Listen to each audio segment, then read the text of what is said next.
Hello students, good evening बेटा।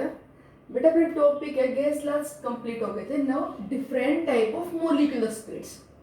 तो gases system में बेटा गैस ले ली तो उस गैस में बहुत सारे मोलिक्यूल्स हैं। वन मोल गैस ले ली तो अवोगाड्रो नंबर ऑफ मोलिक्यूल्स हैं। ठीक है, हाफ मोल ले ली तो भाई अवोगाड्रो का हाफ। तो gas in close in a container have the large number of molecule. these molecules are randomly move in all the different directions। इधर उधर मूव करते रहते हैं। बेटे जो सारे मोलिक्यूल्स एक पर्टिकुलर गैस के तो सभी का मास इक्वल है। जैसे ऑक्सीजन गैस तो each molecule is of 32 AMU। 32 AMU मास सभी का बराबर है, साइज सभी की बराबर है, but these not all moving with the similar velocity. इनका एक पर्टिकुलर टेम्परेचर बेटा वेलोसिटी सभी की बराबर नहीं होती। मान लीजिए यहाँ पे N1 मोलिक्यूल ऐसे हैं, नंबर ऑफ मोलिक्यूल्स होता है N1 मोलिक्यूल ऐसे हैं which are moving with the velocity v1, N2 molecules moving with the velocity v2, N3 molecules moving with the velocity v3 and so on। ठीक है, कुछ molecules की वेलोसिटी मान लीजिए v1 है, कुछ की v2 है, कुछ की v3 है। तो डेफिनेट टेम्परेचर पे जो हम गैस की वेलोसिटी कहते हैं कि gas possess the velocity 30 metre पर सेकेंड, वो बेटा उसकी एवरेज वेलोसिटी बताई जाती है। क्या बताई जाती है? उसकी एवरेज वेलोसिटी। तो ये वेलोसिटी बताने के ना अलग अलग तीन तरह से वेलोसिटी एक्सप्रेस करते हैं। एक तो होती है एवरेज वेलोसिटी, एक तो एवरेज, एक होती है बेटा रूट मीन स्क्वायर वेलोसिटी। सबसे ज्यादा ये यूज करते हैं root mean square velocity, root mean square velocity. ठीक है, आज हम लोग यही पढ़ना है, इनके फॉर्मूला, इनके न्यूमेरिकल। और तीसरा होती है बेटा most probable velocity. Most probable velocity is that velocity which passes by the maximum fraction of the gaseous system। इस गैसेस सिस्टम में T टेम्परेचर पे मैक्सिमम मोलिक्यूल जिस वेलोसिटी को ऑबे करते हैं वो कहलाते हैं मोस्ट प्रोबेबल वेलोसिटी। जैसे कह दिया कि मान लीजिए T टेम्परेचर पे 10 मोलिक्यूल्स की वेलोसिटी 50 मीटर पर सेकेंड है, 70 मोलिक्यूल्स की वेलोसिटी 42 मीटर पर सेकेंड है, 5 मोलिक्यूल्स की वेलोसिटी मान लीजिए कहती है 49 मीटर पर सेकेंड है। तो यहाँ पे मोस्ट प्रोबेबल वेलोसिटी होगी बेटे 42 मीटर पर सेकेंड। मोस्ट प्रोबेबल वेलोसिटी क्या होगी? Maximum fraction of the molecule possess that velocity is called the most probable velocity. कि टोटल नंबर ऑफ मोलिक्यूल्स 85 में से 70 मोलिक्यूल, तो 70/85 फ्रैक्शन हो गया, तो that maximum fraction possess the velocity 42 metre पर सेकेंड। और अगर बेटा अपने को एवरेज वेलोसिटी निकालनी हो तो क्या करेंगे? 10 मोलिक्यूल्स की वेलोसिटी में 50, तो 10 इंटू 50, 70 की 42, 70 इंटू 42, 5 की 49, तो 5 इंटू 49 और divide by total number of molecule 10 plus 70 plus 5, ये बेटा एवरेज आएगी। ठीक है, तो एवरेज वेलोसिटी एक्सप्रेस करने को कैसे एक्सप्रेस करते हैं? एवरेज वेलोसिटी मान लीजिए N1 molecules moving with the velocity v1, T temperature पे N1 molecules v1 वेलोसिटी से फ्लो कर रहे हैं। उसी गैस के N2 molecules हैं वो v2 वेलोसिटी से फ्लो कर रहे हैं। उसी गैस के N3 molecules हैं वो v3 वेलोसिटी से फ्लो कर रहे हैं। उसी गैस के N4 molecules हैं वो v4 वेलोसिटी से फ्लो कर रहे हैं एंड सो ऑन। तो अगर अपने को एवरेज वेलोसिटी बतानी, एवरेज यू तो वेलोसिटी और ए एवरेज, एवरेज वेलोसिटी क्या होगा? N1 into V1 plus N2 into V2 plus N3 into V3 and so on are divided by total number of molecules। ये होगी बेटा एवरेज वेलोसिटी। ठीक, इस एवरेज वेलोसिटी का बेटा फॉर्मूला टेम्परेचर के रिस्पेक्ट में आता है, जो आपको याद रखना है। Average velocity is square root of 8RT by pi m। ये आ बेटा फॉर्मूला ऑफ, ये आपको ध्यान रखना है एवरेज वेलोसिटी का। कि आपको N1 मोलिक्यूल V1 वेलोसिटी के देंगे नहीं, आपको ये देंगे एक गैसीय सिस्टम किसी T टेम्परेचर पे एवरेज वेलोसिटी कितनी ओबे करेगा वो कैलकुलेट कीजिए। तो बेटा for ideal gas to find out, ये आइडियल गैस के लिए अप्लाई होंगे सारे PV = nRT वालों के लिए अप्लाई होंगे। ठीक है, और आइडियल गैस है ना कोई परफेक्टली, तो हम बोलते हैं कि वो पोसेस करती है only kinetic energy. Ideal gas only possess the whole of its energy in the form of kinetic energy. तो सिर्फ आइडियल गैस के लिए अप्लाई होंगे सारी चीजें। तो average velocity is equal to, ideal gas होती है जो क्या ओबे करे PV = nRT, जिसके लिए बोयल्स लॉ, चार्ल्स लॉ सब कुछ एप्लीकेबल हो। ठीक है, तो ये एवरेज वेलोसिटी का फॉर्मूला आ गया अपने पास। अगर बेटा यहाँ पे अपने पास प्रेसिव वॉल्यूम हो तो आप RT की जगह प्रेसिव वॉल्यूम लिख सकते हो। Let for the 1 mole of gas, मान लीजिए अपने पास 1 मोल गैस है और बेटा आइडियल गैस है, तो तो PV is equal to N RT होता है, तो RT की जगह बोलो PV लिख सकते हो कि नहीं? Then you can use the formula average velocity is 8 RT की जगह लिख PV pressure into volume upon pi m. m is the molar mass of gas, capital M is the molar mass of gas. ठीक. अच्छा, अगर बात करें बेटा root mean square velocity, तो रूट मीन स्क्वायर वेलोसिटी को एक्सप्रेस कैसे करें? RMS root mean square velocity. Root mean square speed बोल देते हैं, फिजिक्स की तरह स्पीड वेलोसिटी अलग मत मान के चलना, ठीक है? यहाँ पे एक बार रूट मीन स्क्वायर स्पीड बोल दे, रूट मीन स्क्वायर वेलोसिटी बोल दे, तो n1 v1 का स्क्वायर मतलब n1 की वेलोसिटी v1 है, n2 v2 का स्क्वायर रूट मीन स्क्वायर. तो पहले तो लेंगे हम इसका मीन वैल्यू, किसका क्या करके? वेलोसिटी का स्क्वायर करके, ठीक है? और ये मीन वैल्यू ले ली और अब इसका स्क्वायर रूट और ले लीजिए, इसका स्क्वायर रूट और ले लीजिए. ये क्या कहलाएगा बेटा? Root mean square velocity. Root mean square velocity, ठीक है? मान लीजिए n1 मॉलिक्यूल की वेलोसिटी v1 है, n2 की v2, n3 की v3 है. बेटा जब इसको सोल्व करोगे तो इसके लिए आएगा root mean square velocity is equal to आएगा square root of 3RT by m. Square root of 3RT by m, ठीक है? फॉर्मूला जरूर याद रखना. यही फॉर्मूला यूज होंगे न्यूमेरिकल करते time. Square root of 3RT by m, average है तो 8RT by pi m. Most probable velocity आती है बेटा, मोस्ट प्रोबेबल वेलोसिटी ना वो कितनी आती है? Square root of 2RT by m, ये इसके बराबर आती है. ये मोस्ट प्रोबेबल वेलोसिटी कौन सी वेलोसिटी होती है? एक गैसेस मिक्सचर में मैक्सिमम नंबर ऑफ मॉलिक्यूल जिस वेलोसिटी को ओबे करते हैं उसे बोलते हैं मोस्ट प्रोबेबल वेलोसिटी. इसको समझने के लिए एक बार हम पढ़ते हैं मैक्सवेल्स वेलोसिटी डिस्ट्रीब्यूशन कर्व, बड़ा इंपॉर्टेंट है. अब ये फॉर्मूला दोबारा से फिर बताते हैं न्यूमेरिकल करवाते टाइम कैसे इनको यूज करना है. मैक्सवेल और बोल्ट्जमैन 1857 में बताया था. Maxwell Boltzmann velocity distribution curve. बेटे मैक्सवेल साइंटिस्ट ने क्या बताया? अगर किसी गैसेस सिस्टम में किसी T टेम्परेचर पे n1 मॉलिक्यूल की वेलोसिटी v1 है, n2 मॉलिक्यूल की वेलोसिटी v2 है, n3 मॉलिक्यूल की वेलोसिटी v3 है एंड सो ऑन. तो अगर हम ग्राफ लें, ग्राफ किस में लें, किसके पीछे लें? Fraction of molecules having the velocity v. ये nv क्या है? Number of molecules with velocity v, और nt क्या है? Total number of molecules. तो इधर ले बेटा हमने फ्रैक्शन ऑफ मॉलिक्यूल, ये 0.1 0. एक कह दिया 0.1 0.2 0.3 0.4 0.5 0.6 0.7 एंड सो ऑन. जैसे कह रहे 10% ऑफ द मॉलिक्यूल्स की वेलोसिटी मान लीजिए इतनी है, इधर ले ली वेलोसिटी, ये वेलोसिटी जैसे यहाँ पे लिखते हैं वेलोसिटी, ये लिख दी 40 मीटर पर सेकंड, 80 मीटर पर सेकंड, 50 मीटर पर सेकंड, 100 150 200 250 300. मान लीजिए किसी T temperature, temperature constant, T is constant. तो टेम्परेचर के इंक्रीज करने से बेटा आपको पता है काइनेटिक एनर्जी बढ़ती है, मूविंग कैपेसिटी वेलोसिटी बढ़ जाती है. तो अगर वेलोसिटी की बात करो तो टेम्परेचर को चेंज करो तो वेलोसिटी चेंज हो जाएगी. तो किसी फिक्स टेम्परेचर T पे देखा कि 50 मोल जो अपने पास रिएक्शन मिक्सर है उसके 20% मॉलिक्यूल्स की वेलोसिटी 50 मीटर पर सेकंड है. यहाँ पे आ जाएगा पॉइंट. ये देखा कि मान लीजिए इस रिएक्शन मिक्सर के 30% मॉलिक्यूल ऐसे हैं जिनकी वेलोसिटी 100 मीटर पर सेकंड है, यहाँ पे आ जाएगा. तो ऐसे बेटा ग्राफ लेते हैं ना, तो ऐसा ग्राफ आता है किसी T टेम्परेचर गैस के लिए ग्राफ आया ऐसा. इस ग्राफ से तो क्या चीज क्लियर हो गया कि एक गैस मिक्सर में किसी T टेम्परेचर सिंगल एक भी मॉलिक्यूल ऐसा नहीं होगा जिसकी वेलोसिटी आप ये कह इसको 0 मीटर पर सेकंड. देखो there is a zero number of molecule with velocity 0.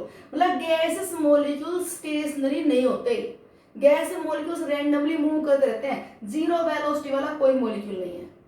बहुत कम मॉलिक्यूल ऐसे हैं जिनकी वेलोसिटी बहुत आई है. देखो इधर वेलोसिटी बढ़ती जा रही है, velocity to infinite. The gas molecules की वेलोसिटी क्या हो सकती है? In between to 0 to infinity. Gas molecules की वेलोसिटी क्या हो सकती है? In between to 0 to infinity. बहुत कम वेलोसिटी वाले बहुत कम मॉलिक्यूल, जैसे ये वेलोसिटी 50 है, 50 मीटर पर सेकंड वाले मॉलिक्यूल बहुत कम है, बहुत कम है, नियरली लगभग 5% के आसपास. 100 मीटर पर सेकंड वाले मॉलिक्यूल भी कम है, लगभग 10% के आसपास. और बहुत हाई वेलोसिटी वाले मॉलिक्यूल भी कम है, तो बहुत हाई वेलोसिटी वाले मॉलिक्यूल भी कम है, बट लगभग 15% 12%. बहुत कम वेलोसिटी वाले मिक्सचर में मॉलिक्यूल बहुत कम होंगे, बहुत हाई वेलोसिटी वाले बहुत कम होंगे. मैक्सिमम फ्रैक्शन किस वेलोसिटी को ओबे कर रहा है? मैक्सिमम मॉलिक्यूल कौन सी वेलोसिटी को ओबे कर रहा है? आज बेटा मैक्सिमम ये देखो लगभग 72% of the molecule possess this velocity. लगभग 72% मॉलिक्यूल ऐसे बेटा इस टी टेम्परेचर पे, इस टी टेम्परेचर T1 लिख दो, ठीक है, T1 टेम्परेचर पे लगभग 72% मॉलिक्यूल ऐसे हैं जिनकी वेलोसिटी नियरली कितनी है 190 मीटर पर सेकेंड। तो बेटा यहाँ पे ये वेलोसिटी क्या कहलाएगी, मोस्ट प्रोबेबल वेलोसिटी, ये कहलाएगी बेटा मोस्ट प्रोबेबल वेलोसिटी। देखो 10% 20% वाले मॉलिक्यूल्स, मतलब जैसे ये है बता दे बेटा 20% मॉलिक्यूल इस वेलोसिटी को ओबे कर रहे हैं, 30% इस वेलोसिटी को ओबे कर रहे हैं, 30% इस वेलोसिटी को ओबे कर रहे हैं, 10% इस वेलोसिटी को ओबे कर रहे हैं, मैक्सिमम वेलोसिटी कौन सी ओबे हो रही है, तो मैक्सिमम ये वेलोसिटी ओबे हो रही है कितने मॉलिक्यूल से 72% से। तो ये मोस्ट प्रोबेबल वेलोसिटी कहलाएगी बेटा ये। If we increase the temperature, effect of temperature देखना, if we increase the temperature, that graph is flattened, ये flat हो जाएगा, broad हो जाएगा, peak नीचे हो जाएगी, total area change नहीं होगा। For a particular gas, the underlined area not changes। जब तक गैस चेंज नहीं करोगे बेटा एरिया ना, इसकी टोटल एरिया इसके जो अंदर वो इसके नीचे वो चेंज नहीं होगा। टेम्परेचर चेंज करेगा तो देखिए ये ऐसा ग्राफ होगा, ये होगा हाई टेम्परेचर पे, ये T2 पे। टेम्परेचर बढ़ा होगा तो ग्राफ ऐसे फ्लैट होता चला जाएगा, ब्रॉड होता जाएगा, यूं फैलता चला जाएगा नीचे। इसके नीचे का पूरा एरिया बेटा, और T2 टेम्परेचर के नीचे का टोटल एरिया, T3 टेम्परेचर के नीचे जो एरिया, वो एरिया सब जगह बराबर है। अंडरलाइंड एरिया T1 के, T2 के, T3 के बराबर है जब तक गैस सेम है। यहाँ पर रिलेशन बताना हो तो T1 से हाई टेम्परेचर T2 और T2 से बेटा हाई टेम्परेचर T3। टेम्परेचर के इंक्रीज करने से मोस्ट प्रोबेबल वेलोसिटी बढ़ गई। देखो मोस्ट प्रोबेबल वेलोसिटी बेटा इस टेम्परेचर T2 पे कितनी हो गई, मोस्ट प्रोबेबल वेलोसिटी लगभग 260 मीटर पर सेकेंड। टेम्परेचर की इंक्रीज करने से मोस्ट प्रोबेबल वेलोसिटी इंक्रीज हो गई, but the fraction of molecule which possess this velocity वो कम हो गया। पहले मोस्ट प्रोबेबल वेलोसिटी 190 थी, ओबे करने वाले मॉलिक्यूल 72% थे। अब मोस्ट प्रोबेबल वेलोसिटी बढ़ गई, वो ज्यादा हो गई, 270 हो गई, टेम्परेचर बढ़ा तो वेलोसिटी बढ़ गई, पर उस वेलोसिटी को ओबे करने वाले मॉलिक्यूल कम हो गए। कोई पूछे what is the effect of temperature on most probable velocity, तो आप कहोगे टेम्परेचर इंक्रीज करने से मोस्ट प्रोबेबल वेलोसिटी बढ़ेगी। ये क्या है, fraction of molecule which possess this velocity on increasing the temperature, उस पे क्या होगा बेटा डिक्रीज। जब T3 हाई टेम्परेचर है, मोस्ट प्रोबेबल वेलोसिटी तो अपनी बहुत हाई हो गई, ये तो लगभग 400 मीटर पर सेकेंड हो गई, पर इसको ओबे करने वाले मॉलिक्यूल कम हो गए 38% के आसपास। ठीक, अच्छा अगर यहाँ पे तीनों जगह टेम्परेचर सेम है, ये T1 ये T2 ये T3 T नहीं है, ये भी T ये भी T, पर गैस अलग अलग कर दी, ये गैसेस अलग अलग है, तो बेटा इस गैस का मोलर मास अगर M1 है, इसका मोलर मास अगर M2 है, इसका मोलर मास M3 है। सुनो, जितना मोलर मास कम होता जाएगा ना उतनी वेलोसिटी मोस्ट प्रोबेबल बढ़ती जाएगी। Molar mass decrease, most probable velocity क्या होती जाएगी इंक्रीज। तो अगर आपको ये M1 M2 M3 में रिलेशन बताना हो तो M1 बेटा सबसे ज्यादा, उससे कम M2, उससे भी कम M3। ठीक, जितना ये ब्रॉड होता जा रहा है टेम्परेचर इंक्रीज, जितना ये ब्रॉड होता जा रहा है मोलर मास डिक्रीज, ये भी ध्यान रखना। हाँ, टोटल एरिया अंडर दिस वो क्या रहेगा सेम। अच्छा, अगर अपने को root mean square velocity, most probable velocity और एवरेज वेलोसिटी इनको ग्राफ पे रिप्रेजेंट करना हो तो for a particular gas at T temperature graph आ गया, कोई पर्टिकुलर गैस बेटा मोलर मास M वाली, ठीक है, इधर है फ्रैक्शन ऑफ मॉलिक्यूल्स और इधर है वेलोसिटी। बेटा ये तो हो गई इस गैस की मोस्ट प्रोबेबल वेलोसिटी, और बेटा इसी गैस की इसी टेम्परेचर पे देखो मोस्ट प्रोबेबल वेलोसिटी थी स्क्वायर रूट ऑफ 2RT/m। इससे ज्यादा मिलेगी बेटा एवरेज वेलोसिटी, इससे ज्यादा मिलेगी average velocity square root 8RT/m, और उससे भी ज्यादा मिलेगी बेटा root mean square velocity, root mean square velocity square root of 3RT/m। एक पर्टिकुलर गैस के लिए कांस्टेंट टेम्परेचर पे हम मोस्ट प्रोबेबल वेलोसिटी, उसी गैस की एवरेज वेलोसिटी और उसी गैस की root root mean square velocity का अगर रेशियो ले तो बेटा ये रेशियो आता है 1:0.92:0.816 ये आता है। मतलब एक पर्टिकुलर टेम्परेचर पे गैस की सबसे ज्यादा हाईएस्ट वैल्यू किसके लिए आएगी, उसकी रूट मीन स्क्वायर वेलोसिटी की, उससे कम एवरेज, उससे कम होगी मोस्ट प्रोबेबल वेलोसिटी। ठीक है, जरूर ध्यान रखना। अच्छा, अब न्यूमेरिकल करते हैं। तो अगर आपसे ये पूछ लिया जाए कि at the temperature 27 degree Celsius what will be the root mean square velocity of oxygen gas, what will be the root mean square velocity of oxygen gas, oxygen gas की रूट मीन स्क्वायर वेलोसिटी बताओ। तो बेटा देखो temperature इधर formula पे याद रखना, root mean square velocity square root of 3RT/m। ठीक है, वैल्यू पुट करें बेटा, वैल्यू पुट करते टाइम ध्यान रखना जी, यहाँ पे root mean square velocity is equal to square root of 3, temperature must be taken in kelvin, मैं टेम्परेचर ले केल्विन 300 केल्विन, और बेटा यहाँ पे आर है गैस कांस्टेंट, आर है गैस कांस्टेंट। आर की वैल्यू अगर लेते हो आप 8 पॉइंट, ध्यान सुनना चाहिए बहुत ध्यान से, अगर आर की वैल्यू लेते हो 8.314 जूल पर केल्विन पर मोल, अगर ये लिखते हो, ठीक है, ये वेलोसिटी मीटर पर सेकंड या सेंटीमीटर पर सेकंड में आनी चाहिए। तो आर की वैल्यू ले लिया आपने 8.314 जूल पर केल्विन, ये ले 8.314 जूल पर केल्विन पर मोल। बात ध्यान सुनना चाहिए भैया, देखो पर केल्विन और 300 केल्विन, पर केल्विन और केल्विन तो कट गया, तो इसलिए कहा था temperature must be taken in kelvin, ये जूल पर केल्विन पर मोल है, तो पर केल्विन और केल्विन कट गया। अच्छा जी, ये हटा दें, अब जूल पर मोल कैसा, देखो joule is the unit of energy, मतलब वर्क, और वर्क क्या होता है, फोर्स इनटू डिस्प्लेसमेंट।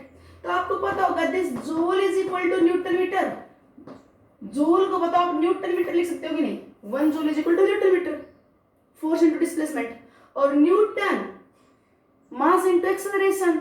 तो न्यूटन की जगह क्या लिख सकते हो, किलोग्राम मीटर पर सेकंड स्क्वायर, जूल क्या हो गया, force into displacement, joule work, तो वर्क क्या हो गया, फोर्स इनटू डिस्प्लेसमेंट, वर्क हो गया फोर्स इनटू डिस्प्लेसमेंट, फोर्स हो गया न्यूटन, डिस्प्लेसमेंट के लिए हो गया मीटर, हो गया। न्यूटन के लिए आप क्या लिख सकते हो, किलोग्राम मीटर पर सेकंड स्क्वायर, मास इनटू एक्सेलरेशन, और ये मीटर है तो kilogram meter square per second square हो गया। अगर बेटा ये जूल है, जूल देखो जूल ले रही हूं, kilogram meter square per second square, तो नीचे मोलर मास ऑफ 32 ग्राम पर मोल लोगे, तो देखो ये पर मोल और पर मोल तो घट गया, पर ऊपर ये किलोग्राम और ये ग्राम में तो नहीं होगा। तो जब भी आप ये फॉर्मूला यूज करो और आर की वैल्यू लो आप 8.314, तो molar mass must be taken in kilogram, ये ध्यान रखना जरूर, नहीं तो अभी न्यूमेरिकल गलत हो जाएगी। ये ले रहे 8.314, इसकी यूनिट क्या है, क्या यूनिट है, जूल पर केल्विन पर मोल, जूल का मतलब न्यूटन मीटर, न्यूटन का मतलब पता है kilogram meter square per second square, kilogram metre पर सेकंड स्क्वायर, तो न्यूटन मीटर की जगह kilogram meter square per second square हो गया, तो नीचे mass must be taken in kilogram, तो आप क्या लीजिए 32 इंटू 10 की पावर -3 किलोग्राम। अब किलोग्राम से किलोग्राम कट जाएगा। अब आप इस स्क्वायर रूट को सोल्व करोगे तो metre square per second square है, तो बताओ मीटर पर सेकंड आ जाएगी नहीं आपकी रूट मीन स्क्वायर वेलोसिटी, बोलिए जी। तो आप जरूर ध्यान रखिएगा किस चीज का, कि अगर आप न्यूमेरिकल सोल्व करते टाइम फॉर्मूला यूज कर रहे हो स्क्वायर रूट ऑफ 3RT/m और r की वैल्यू ले रहे हो आप 8.314, तो मोलर मास किलोग्राम में लेना है, तभी आपके पास वेलोसिटी किस में आएगी, मीटर पर सेकंड में। दोबारा से फिर सुन लीजिए, यूनिट का बड़ा रोल है यहाँ पे जी। हम निकाल रहे मान लीजिए एवरेज वेलोसिटी, क्या फॉर्मूला होता है एवरेज वेलोसिटी का, एवरेज वेलोसिटी का फॉर्मूला होता है स्क्वायर रूट ऑफ 8RT/m। क्या बता रही हूं, if you use the r 8.314, तो जूल की जगह जूल पर केल्विन पर मोल की जगह लिख दूं मैं kilogram meter square per second square, और पर केल्विन पर मोल, टेम्परेचर केल्विन होगा उसे पर केल्विन कट जाएगा, नीचे molar mass must be taken in kilogram पर मोल, मोलर मास जी आप किलोग्राम स्केल लेंगे किलोग्राम पर मोल में, ताकि किलोग्राम से किलोग्राम कट जाए और अपनी वेलोसिटी मीटर पर सेकंड में आ जाएगी।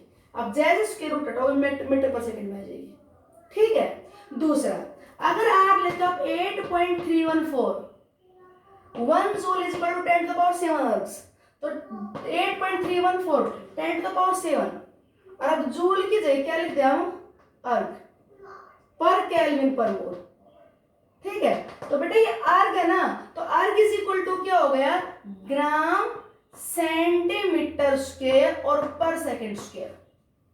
अगर आप 8.314 इंटू 10 की पावर 7 लेते हो तो ये होगा ग्राम सेंटीमीटर पर सेकंड स्क्वायर, और अब आप नीचे मोलर मास किस में ले लीजिए, ग्राम पर मोल में ले लीजिए। अब आपकी वेलोसिटी फिर आएगी सेंटीमीटर पर सेकंड में, वेलोसिटी किस में आएगी, सेंटीमीटर पर सेकंड में। इन चीजों का ध्यान रखना पड़ेगा आपको।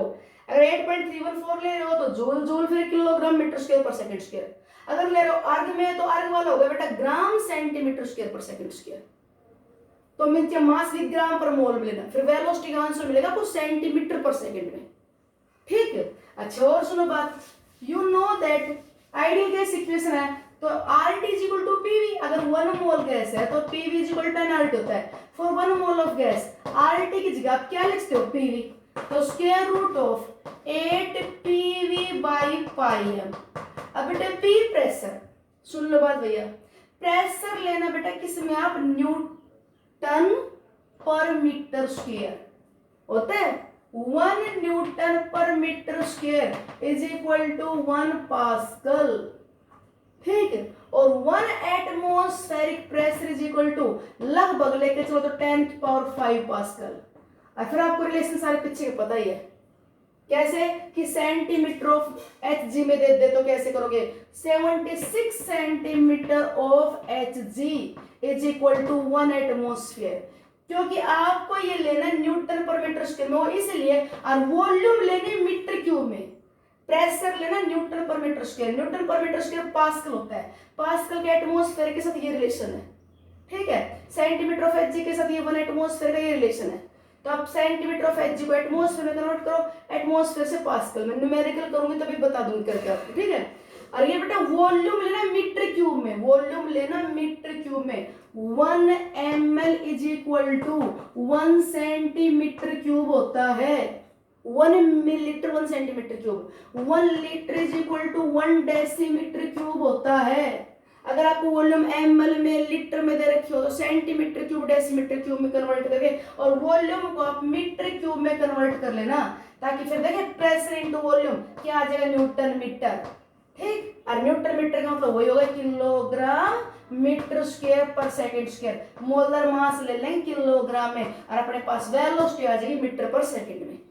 मतलब ये अगर प्रेशर ले रहे हो तो न्यूटन पर मीटर स्क्वायर में लेना, और वॉल्यूम ले रहे हो तो आप किस में लेना बेटा, मीटर क्यूब में, तब आपको वेलोसिटी फिर मिलेगी मीटर पर सेकंड में। ठीक, और सुन लो बात,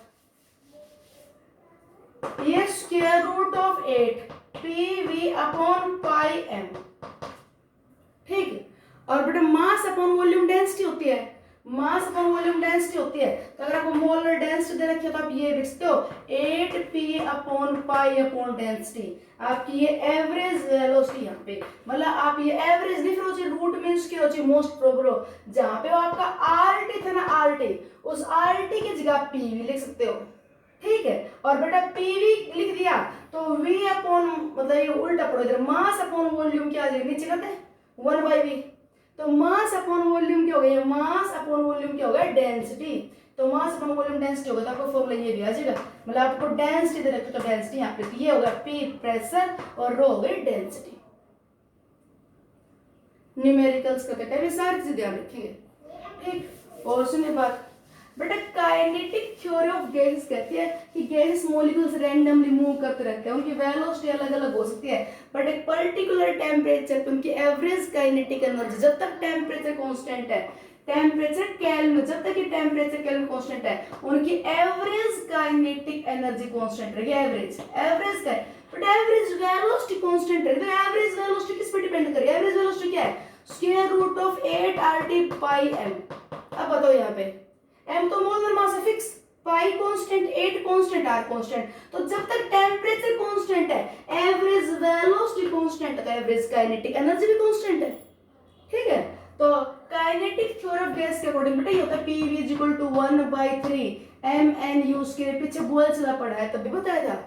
m है मास ऑफ गैस मॉलिक्यूल, एक मॉलिक्यूल का मास, n है नंबर ऑफ मॉलिक्यूल्स। अगर हम n ले लें Na मतलब 6.022 10 की पावर 23, तो 1 मोल मॉलिक्यूल्स का मास क्या होगा, मोलर मास। तो PV is equal to 1/3 mu²। ये u यहाँ पे क्या है, रूट मीन स्क्वायर वेलोसिटी, जो कितना होता है स्क्वायर रूट ऑफ 3RT/m। जब तक टेम्परेचर है रूट मीन स्क्वायर वेलोसिटी ले लो, चाहिए आप एवरेज वेलोसिटी। जब तक टेम्परेचर कांस्टेंट है ये वेलोसिटीज क्या रहेंगी, एवरेज वैल्यूज क्या रहेंगी, कांस्टेंट। ये तो टेम्परेचर डिपेंड करेगा टेम्परेचर पे, ठीक है। मोलर मास तो फिक्स होता है, R फिक्स 3 फिक्स। तो ये मोलर मास, अगर हम इसको 2 से डिवाइड कर दे, 2 से मल्टीप्लाई कर दे, तो 2/3 और ये 2 से डिवाइड कर दे हाफ mu², तो बेटा ये क्या हो गया, काइनेटिक एनर्जी। तो पीवी इज इक्वल टू क्या हो गया, 2/3 ऑफ काइनेटिक एनर्जी, ठीक है। और बेटा काइनेटिक एनर्जी बोला कितनी आ गई, एवरेज काइनेटिक एनर्जी है। तो this average kinetic energy, average बेटा सुनना ध्यान से, एवरेज काइनेटिक एनर्जी क्या आ गई, 3/2 पीवी। और अगर 1 मोल गैस है और गैस अपनी आइडियल है, 1 मोल गैस है, गैस आइडियल है, तो PV is equal to RT होता है। और अब सुन लो बात, कोई पूछे what will be the average kinetic energy per mole of the gas, 1 mole gas की एवरेज काइनेटिक एनर्जी बताओ।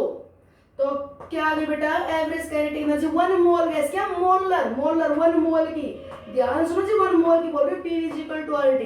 तो पीवी की जगह RT लिखते हो, तो 3/2 RT। कोई पूछे आपसे एवरेज काइनेटिक एनर्जी, तो ये आ गई बेटा 1 मोल गैस की, 1 मोल गैस की। और 1 मोलिक्यूल की पूछे तो अगर ये 1 मोल की है तो बेटा 1 मोलिक्यूल की कितनी हो गई, 3/2 R divide by Avogadro number into T।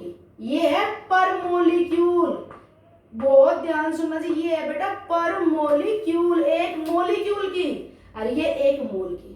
R यहाँ पे आपको पता है वो 8.314 जूल पर केल्विन पर मोल, तो काइनेटिक एनर्जी जूल में आ जाएगी।